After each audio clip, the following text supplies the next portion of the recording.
We've been waiting ages for a cafe racer style electric bike to become available, and here it is. And as much as I try, I can't find a bad angle. It's absolutely beautiful. It's also, being electric, very stable and incredibly easy to manoeuvre in very tight spaces. And out on the road, it's been absolutely fantastic.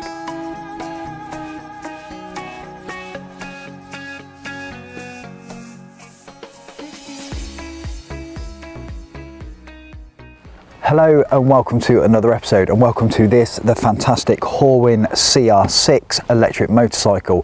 Now it's based on a 125 equivalent, so chuck an L plate on and it's learner legal, but actually this is a really great commuter solution. Artisan Electric, who we've had the bike from, are saying it has a range of up to 80 miles. I'm currently at 67% state of charge and I've covered 50 kilometers, so 30 miles on 33%. That's not doing bad actually. I think that's okay, and realistically that's my riding.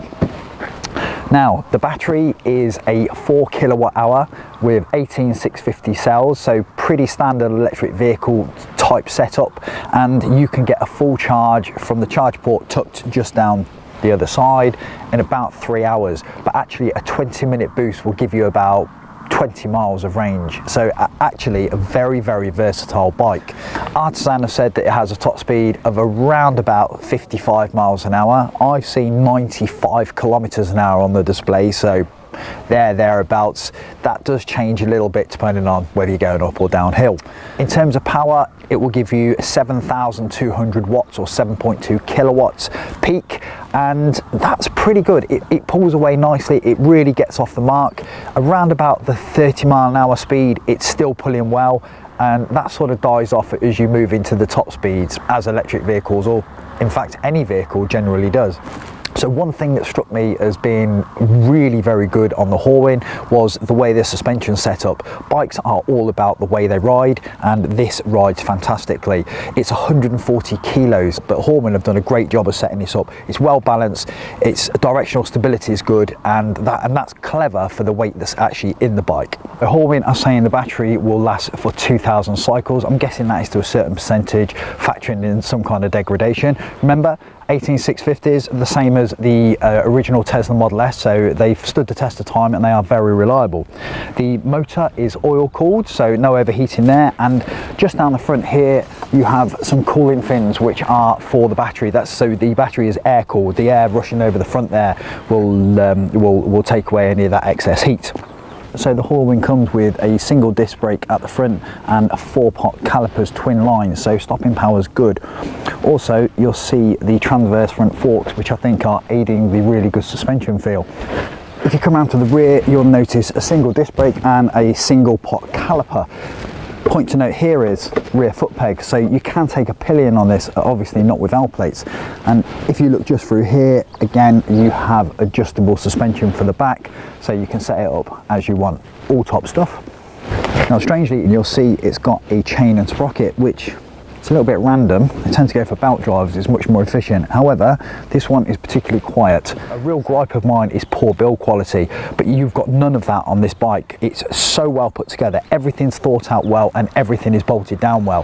Just things like this is nothing seems to move, nothing rattles. You hang on to the front light, you hang on to the front mudguard.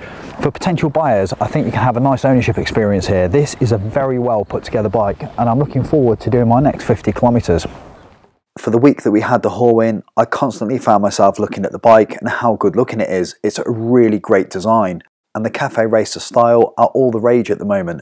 Sports bikes are out and these are in, and with low running costs and almost no maintenance, it's no surprise people are queuing up to buy them. As expected, it's full LED on the front with a halo DRL, and the same on the back with LED indicators and stop and tail lamps. The layout is pretty much as you'd expect, and a quick turn of the key and a push here and you're on your way. However, if you're feeling lazy, the Horwin has keyless start, so you can keep your keys in your pocket and not have them hanging around on the handlebars. This is a feature I'm really loving. Something else I really like is the in-tank storage with USB charger. It's nicely lined and appears to be well sealed, so popping a mobile or iPod in here is perfect, and of course the charging lead fits snugly in here as well. The rear brake is now in the conventional position, which suits me as often these have migrated to the near side of the handlebars, and we have a 2-speed switch. Number 1 limits you to 30 miles an hour or 50 kilometers an hour, and number 2 gives you everything the bike's got. A very useful feature, especially for driving around town. I spent a week riding the Horwin, trying to fault it, getting used to its useful features and ultimately testing out its range, one of the most important things. In all honesty, I only achieved 75 miles on a single charge, but I did ride it hard almost constantly, which was what surprised me the most. It was cold, wet, and not favourable conditions for any bike, let alone an electric one, but the Horwin really did perform faultlessly. When I did get low, a quick top up on a 3-pin plug had me on my way again within 30 minutes, and with a decent amount of range. Over to the handling. It's awesome, that's all I can say. Even in these poor conditions, I would have liked to have tested it 2s up, but finding someone to jump on the back in 0 degrees just isn't easy. However, I've no doubt that the performance would be equally as good. To date, for what it is and what it says it can do, this is one of the best bikes I've ridden, and I'll certainly be on the phone to Artisan Electric in the summer to try and get another loan, which incidentally is where you can register your interest for this cracking Cafe Racer Electric 125.